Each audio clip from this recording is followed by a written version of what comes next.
Hey, is this thing on? Are we recording? Can I get a tech person? Oh, for the love of ed tech. Hey, Kara. How are you today? I'm wonderful. How are you?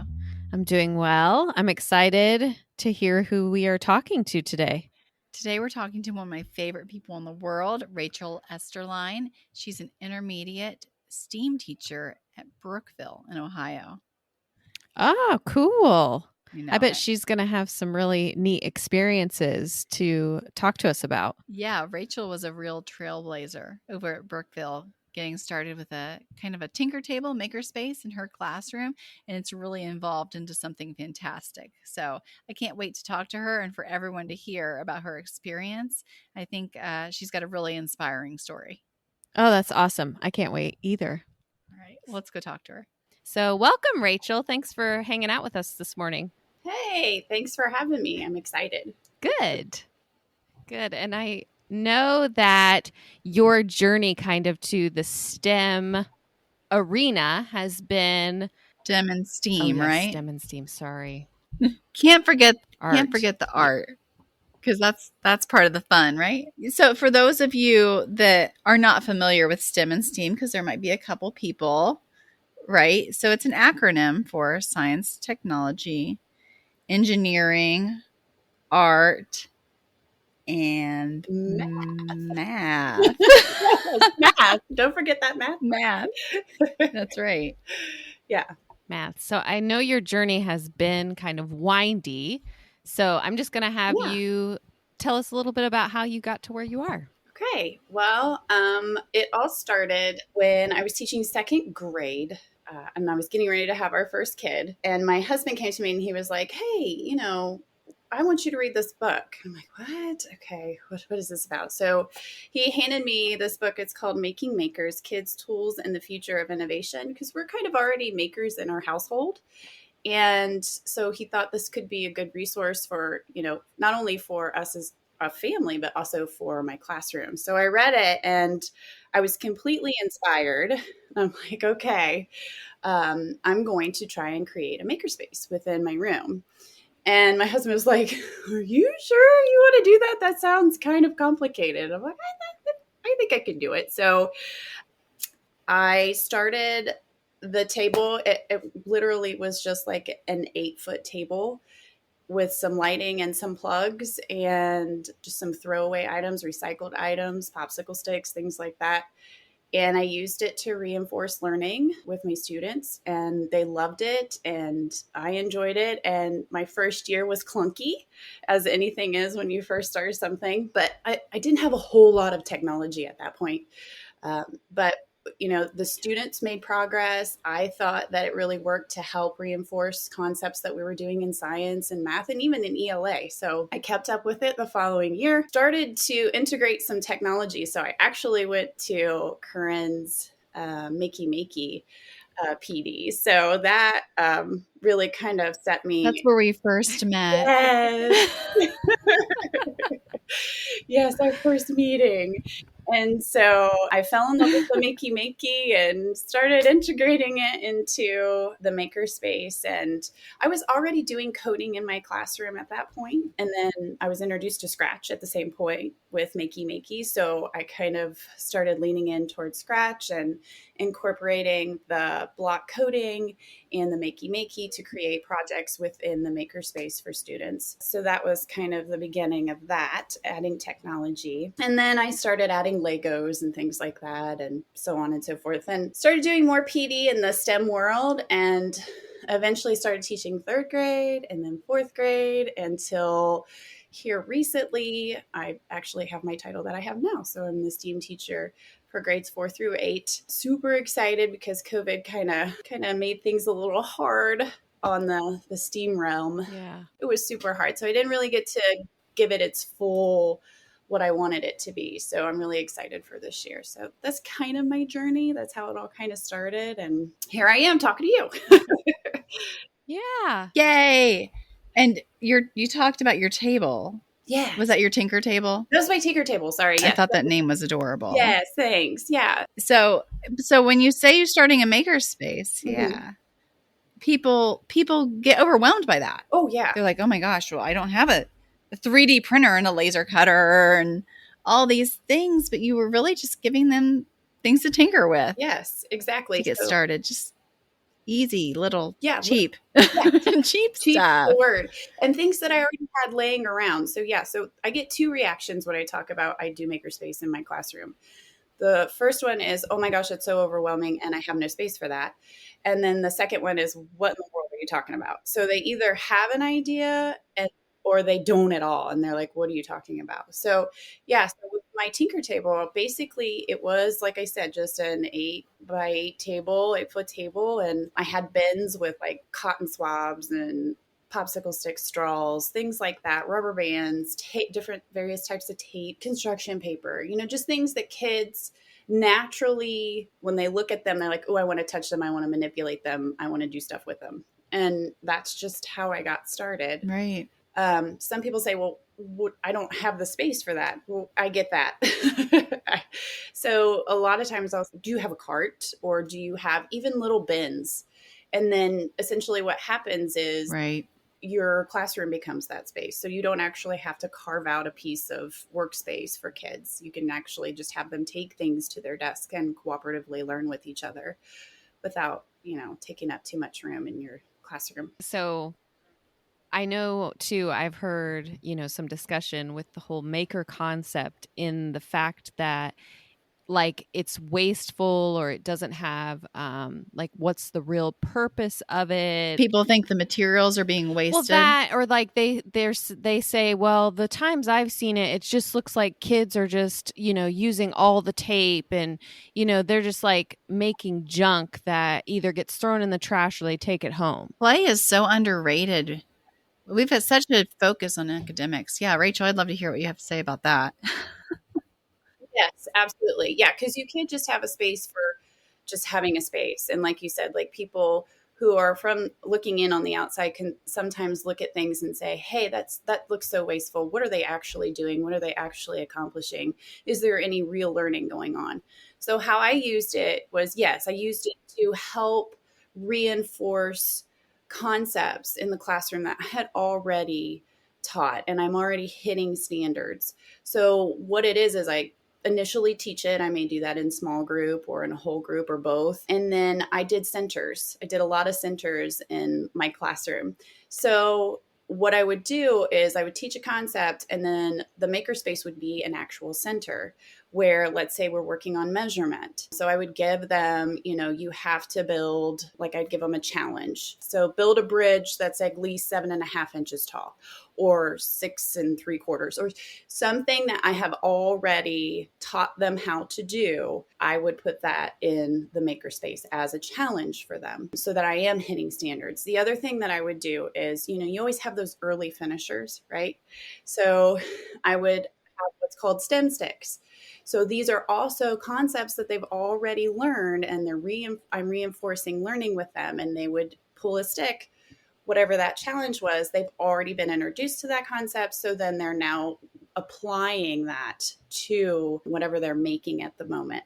So yeah, I can see that. I can see how it can look like, well, they're really not doing anything. No, actually they are, because they've synthesized that information and now they're applying it, and it will stick next time, so that it's not just like, oh, my teacher's droning on and she's teaching me how to measure this line and how is this going to apply to me in the future. And so there is that. What's all that scaffolding? Yes. Right? Yes. Keep applying. And yes, exactly. You got to use those buzzwords for these people that think we're not doing anything real. Exactly. And I have my kids are younger, but I always think, it's a Mr. Rogers quote, and we love Mr. Rogers, right? Yes. But he said, play is the work of childhood. Yes. And we shouldn't restrict them from playing and exploring and tinkering and trying things, because that's how they learn. Mm-hmm. Kids don't naturally learn by us sitting them in a seat and spewing out a bunch of information to them. And that's why I love the maker movement, Mm-hmm. because it's like sanctioned play. Mm-hmm. Right. And as the kids get older, they don't get that anymore. The older they get, the less time they get, the less recess they get, the less free time they get, the less time they get to explore. I mean, even is it Google, maybe Apple too, has their like 10% time or whatever where they get to do their passion projects. That's where all the cool stuff comes from. Absolutely. All the things that we love. Yes. That come out that we think are so great, that's where it comes from. It doesn't come from somebody, a teacher or a boss or someone saying, I need you to do this. It comes from these people's passions and their interests. And I think the Makerspace is fostering that and hopefully setting a precedent for that to be something that needs to be provided. I agree. Yeah, absolutely. And I love that you brought up the 10% or the passion project, because I actually started that this year with my older students. And oh my gosh, that's so exciting. So exciting to watch them say, I'm going to teach somebody this, or I want to do something in my community. I see this problem. And they go and they do the research and they put all their time and their effort into it. And then they get this wonderful outcome where they're actually helping and they're changing and they're doing things within their community or within their school, or, you know, they're learning, they're teaching others about something. I had a kid bring in, he's huge into electronics, and his parents are electricians. He brought this huge board in and he's showing people, you know, this is what's going on in your house. Did you know that when you flip a switch, this and this happens? Or, you know, and these are things that students wouldn't normally have been introduced to had I not given them that opportunity. Like, you know, of course you're always right. Have those kids that are like, oh, whatever, I flip a switch and the light comes on. But, you know, so, and that might trigger something in somebody else. And then it goes on and they go forward and they're like, I really liked your project. I'd like to know more about blah, blah, blah. And then they go on to do something that before they would have never had been introduced to. And how cool, like it coming from their peers. Yes. You know, as opposed to the teacher. Yeah. Yes, exactly. Yeah. Yeah. And you definitely go down different avenues. Oh, yes. With the kids introducing things. Yes. And then it takes off into this other alley that you're like, wait, where did we go? But this is cool. Let's keep going. Like, what just happened? Where did we go? But yeah, and I've seen passion projects start at one end and then end up being completely another thing. And I'm like, hey, go with it. What, you know, so it's really fun to do this. Well, and I love that they're evolving and accepting that sometimes these things evolve into something you never expected. And I think that's kind of setting them up for when they're older. Maybe they're in college, maybe they're working on their dissertation. Who knows where these kids are going to end up, right? And you start out and you're like, this is my thesis.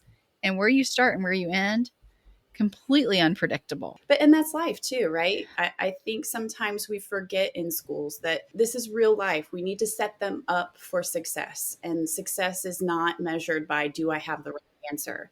It's measured by, where am I going? How am I going to get there? And how do I do it? Right. And how will I handle and adjust and giving them a safe place to fail too. I mean, that's one of the reasons I love the making and the coding and things so much. If you talk to people, and I saw this, so I taught middle school, and I saw this a lot with my kids. They are petrified to fail. Mm-hmm. And especially your gifted kids. Mm-hmm. They're petrified to fail. They're scared to fail. They're so scared they won't try. They want you to show them exactly what you want them to make, or tell them if this is the right answer. I would have my kids write narratives, and they would want me to tell them, like, well, what characters should I have? What should my setting be? You know, I feel like for a couple years there, we really stifled creativity, and we created this whole generation of kids that are scared to fail, scared to try, and we have just completely snuffed their creativity out. And now we're trying to like dial that back in a way that's productive. And I just love the Makerspace, the whole movement. I love it. Can I ask you a question, Rachel, about your kids? So when you were talking about how you taught second and then third and then fourth, you were traveling with the kids those years, right? I was, yeah. So they're going to be sixth graders this year. Oh my gosh. So do you still have your kids from your original Tinker Table? Yes. So they're a great kind of like test group, right? Yeah. How have you seen them evolve and change, that specific group that has been with you since the beginning? Well, that's a wonderful question. Okay, so I don't know if it's my bias because I've had them so long. Well, they're like your babies now. Yes, yes. And I have some of them go, "Will you come to high school with us?" Oh, it would be weird if you weren't there. Yes. But I feel like those students are more creative thinkers and are willing to make mistakes and know that it's Right. okay and know that, hey, my teacher's got my back. It didn't work. She's going to sit down with me and listen to me and kind of guide me and help me maybe into where I need to go. But I know that I can succeed in the end. So I have a pod, and not to say that the others aren't, that are really like, yes, I want to dive into this. I want to do this project. I know I'm going to fail. I know it's going to be okay. And I know I'm going to go on and I'm going to learn from that failure. And they're a lot more, what's the word I'm looking for? Engineer minded. So I use the engineering design process in my room. It's a constant. I have posters everywhere. They know it. The kids come in. They're like, yes, we're going to use the engineering and design process, Mrs. Esterline. Yes, okay, we got this. So they're very engineer minded. They know the steps. They know what they need to do to get to that end product, or to know that it's cyclical. It's something that, I may not have the perfect prototype or the perfect thing that comes out, but I know that I can keep going through that process. So they're a lot more engineer minded, I feel like, and able to easily fail and know that, I'm going to be okay. My peers are here for me. My teacher's here for me. And I've also picked up, going back to what you were saying earlier about kids wanting the answers and being very scared about failure and wanting the answer. I have this David Kelly. He's the founder of IDEO. I don't know if you've heard of this company out in California. I steal a lot of his stuff. He's awesome. But he has a saying, and it is fail and fail often to succeed sooner. So I use that over and over and over again. And I don't know, I just feel like that group of kids are like, yep, we got this. We're going to fail and then we're going to succeed and it's going to be awesome. So I love that. I love that they are also there as supports, that they know that you're there for them, but their classmates are there for them. They're not going to make fun of them. They're going to be like, hey, let's see if we can help you figure this out. What went wrong? Let's investigate this. And I love that you are seeing that with your little pod. Because it's proof and evidence that we can foster these types of, I don't even know what to say, but like approaches within kids. We can encourage that, and they can learn to be engineers. You don't have to be the kid that's been tinkering and building with Legos and stuff since they were 2 and they just innately love it. right. This can be a learned thing. Mm-hmm. Absolutely. And it's just more proof that we need to do this with all of our kids. Absolutely. Absolutely. Yeah, I agree. And on the same, I guess it's in the same avenue, we all know, being educators, that there are always trends of things that get trendy and then they fizzle out, or the next shiny thing comes in and, everybody's on board. And I feel like I heard that chatter when the maker movement kind of came and built momentum. And I also know, like, there used to be shop class, and you used to get to do like industrial arts and those kind of things. And when fundings are cut, like those are usually the first things to go, and they don't always make their way back. So I guess where I'm getting with this is, as a STEAM teacher, do you feel like this is something that's here to stay? Or do you think some districts might, I don't know, it might fizzle out because it no longer, brings in what they need it to? I'd like to think that it's here to stay. I hope that it does. Because, like, as we were talking, there's so many things that we're doing with the makerspace. We're hitting standards, we're teaching kids how to take risks and fail and succeed. And I just think there's so much benefit in having a makerspace. Yeah, that creative space. Like you said, like with shop class, that's so sad when a district can't doesn't have the ability to have those hands-on industrial things that kids can do, because I think that's when it opens avenues in children. You know what I'm saying? It I don't know if I'm making any sense or I'm just rambling at this point. No, it absolutely does. School is like that place to explore. And I guess why I bring it up too is like I'm still mad like I didn't get to take shop class because it Yeah. had gone away by the time I made it into high school, but my sister did. And I remember like her making a hammer Yeah. and her bringing it home, and like I couldn't wait to be able to take shop class to be able to do that. And then I Mhm. never got the chance, you know, and still to this day I'm like I want to woodwork, and my grandpa's no longer around to teach me. Like, Yeah. Yeah. What do I do? What do I do? yes, will I ever get that experience and access to the materials? Yeah.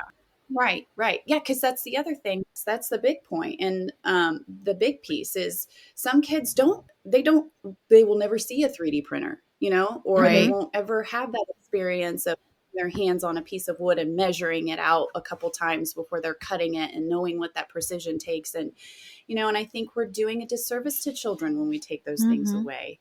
Because who knows where they could take that into the future? And if you take it Right. away, they'll never know. And it's sad. And I'm sad. Do you want to come to my house? We have some woodworking tools. You could come make a hammer. Yes, will you teach me? I know. Well, because I do, like, because I remember, you know, as a kid, my grandpa had, like, he woodworked.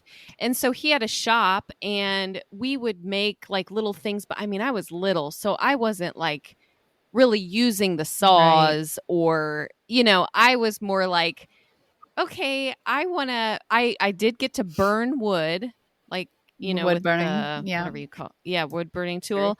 Cause I remember, you know, putting my name in it, or like he'd cut me like a Mhm. shape and I'd get to like paint on Right. it. But I never got To actually the make background. Yeah. it. Yeah. Yeah. Yes. Yeah. Cause I was Mhm. little. Yeah. So, yeah, it wasn't safe. Mhm. Yeah. Yeah.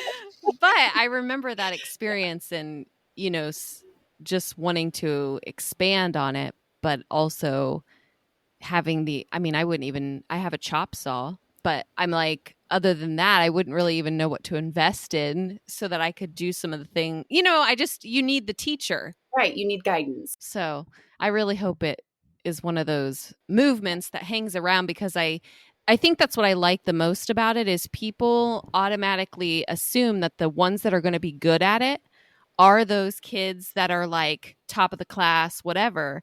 But what you really find out is that usually they're the worst at it sometimes, because they're too cautious and too calculated and too, you know, this or Afraid to that. fail. They're there for Yes. the A. Yeah. Well, hey, I was one of those kids, you Yeah. know, because there's so much pressure, especially as they get into high school for that GPA that they don't explore. I Mm-hmm. mean, we had shop class. We had home ec. We had all kinds of stuff. I didn't take any of it. I didn't have room in my schedule, you know, because there's all these requirements. And I think that's why I like, especially at the younger grades, it's not an elective, or when it's not an elective, to Mm-hmm. have it be something that's integrated. Everyone should get to experience this. And you know, you never know whose feet you're going to turn to a different path by letting them do this. If I had Right. been able to do some of this, I might have been in a completely different field. Not that I don't want to be where I am, because I love what I do and I've ended up here anyway, right? Mm-hmm. But I love all that circuitry and coding and building and making and crafting. I love all of that stuff. We didn't do any of it. We didn't do any of it. Right. Right. You didn't find it, luckily, until you were older. And sometimes that's not the case. They've done studies where after a certain grade level, and I believe it's like sixth or seventh grade, especially with females, if you haven't introduced coding to a female, she's gonna go, "What? It's not even on my no. What's coding? That's another language. I don't have time for that. I have courses. I have to do this. I have to get myself ready for college. I can't Yeah. even think about that right now." So we have to give these kids these opportunities Right. early. I'm talking like kindergarten. And that's why I also have a coding club in the elementary that starts at kindergarten. And it's introducing all students, not just females, but all students to coding, because you need to do that. You need to build that into students to say, this is an option. This is here for you. And it's fun. Look how fun this is. Mm-hmm. So, Yeah. yeah. I love that you're doing that with the little ones. Yeah. There are I love people. it. Go I ahead. love it. You go ahead because we want to hear what you have to say. I was just going to say COVID got in the way this year. I didn't get to do it, but we are looking forward to doing it next year full blown. So That's awesome. All right. So, if you had one tool that you would say is your favorite, or you would tell everybody they had to have if they were, thinking about a makerspace, what would that be? I would have to say that would be the Makey Makey. It's simple to use, it's plug and play. You can teach so many different aspects of science with the Makey Makey. And especially if you're teaching fourth grade, for instance, with electricity, there's all kinds of fun things that you can teach them with the Makey Makey. So I would say that would be the tool if you're wanting to add more technology, say you have nothing, the Makey Makey is a great place to start. And durable. Yes. It's durable, right? Very durable because it's perfect to use. yes, especially like I mean, even I started out with my second graders with Makey Makey, and they were tough on things, and I still have my original set. So yeah, as long as you teach them how to use it, they hold up. So you don't have to worry about it breaking. Perfect. And we'll link to that in our show notes to the Makey Makey website. If you've never seen one, they're super fun. And they have tons of different projects that you can already made. Already made. You don't have to rethink. You don't have to reinvent the wheel. It's already there for you. Colleen Graves is amazing. She's done so much work with Makey Makey. In fact, there's a new one I can't wait to get my hands on. I think it's in July. I'm doing her adaptive tools, and it's using a hula hoop. Oh, fun. And allowing kids to communicate. Cool. It's so cool. I can't wait to do it. So check it out. It's a great place. Go to, I think it's like makeymakey.com, I think. Quote me on that. But you said you're going to link it. So, but definitely check it out. Yeah, we'll link it. My last question I kind of have for you is, what kind of words of encouragement or advice might you give to somebody who is feeling, I guess, what you felt when you read that book of like, oh, I'd really like to do this? What would you offer up to them as to get started, other than start small? Yeah. Yes, that was going to be the first thing that came out of my mouth. Was just start small. Start where you're comfortable. So if you're someone who, isn't high tech, doesn't have all the gadgets, the little bits, the makey makeys, the, 3D printers and any technology, it's okay. It's okay. Start small.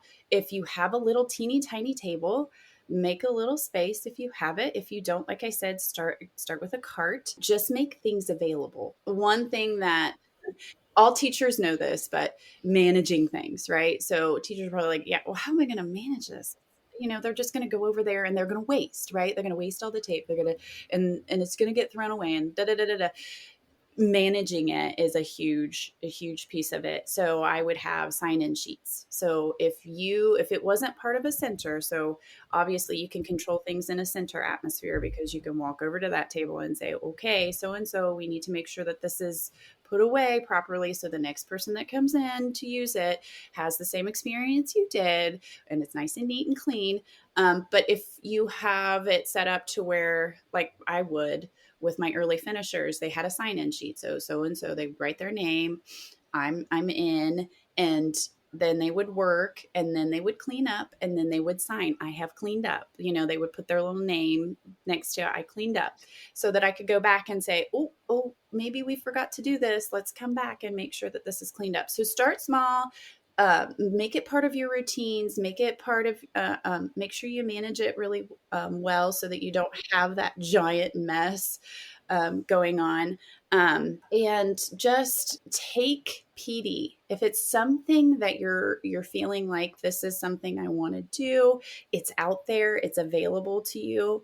I know Think TV and Soida got together one summer and they had a wonderful, I don't know if you guys are still doing it, but had a wonderful PD on Makerspaces. So get out there, check out what's available for PD, educate yourself, read books. Get LinkedIn to Make is a great website to start with. And that's who also made that book that I talked about, the Making Makers book. And it's by Anne Marie Thomas. So if anyone's looking for that book, that's the author of that book. And just start small and align it with your standards and it'll go great. Yeah, we'll link that book in the show notes for sure. Yeah, that's great advice. Great advice. It's been so much fun to talk to you. Thanks. I've had a blast. Good. It's the first podcast I've actually been interviewed in, so that was fun.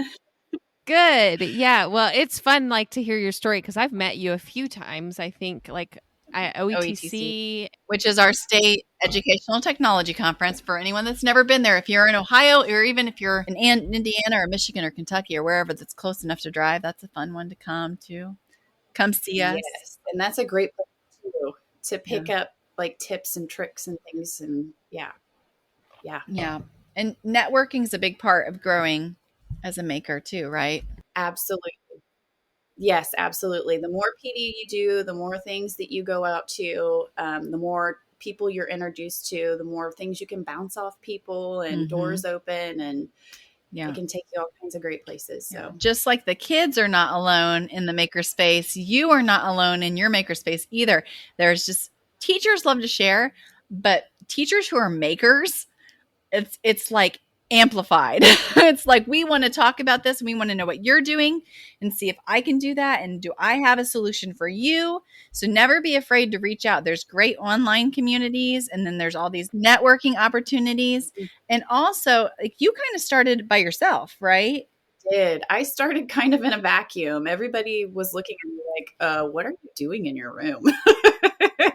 They were like, what is this thing that you're doing? And you're going to have those teachers that are like, oh, no, that's not for me. And that's fine. That's fine. Yeah. It's not for everybody. It's not. And that's okay. But yeah, I started kind of in a vacuum. And then once I got out there and started taking some PD, I realized, oh, I'm not by myself. I'm not crazy. This is cool. This is a thing. Like when I started, I had no idea that everybody was starting to do this. So yeah. Mm-hmm. So get out there. There are people Perfect out there timing. Yes. They want to help you and inspire and might need a little bit of a support group. Yes. Yeah. Am I doing this okay? Am I doing this right? Yeah. Yeah. Absolutely. Or how do I keep this clean? Or, my kids are doing, space for content. Yeah. Yeah. Yep. We love to talk. The answer is out there. Yes. Somebody has it. We do. We really do. Yeah, for sure. Yeah. And that's really helpful too, to chat. And it's also helpful to see how other people do things or chat about how they do things. It's like, yeah. Thank you so much for joining us today, Rachel. It's been so great to talk to you and hear your story. Well, thank you for having me. It's been really fun. I've enjoyed being here today with you. Thank you for joining us. We hope you enjoyed our discussion today. If you like our podcast, please don't forget to subscribe to get notified when new episodes are released. For more information about our podcast and to access links and resources referenced in this episode, check us out at fortheloveofedtech.org.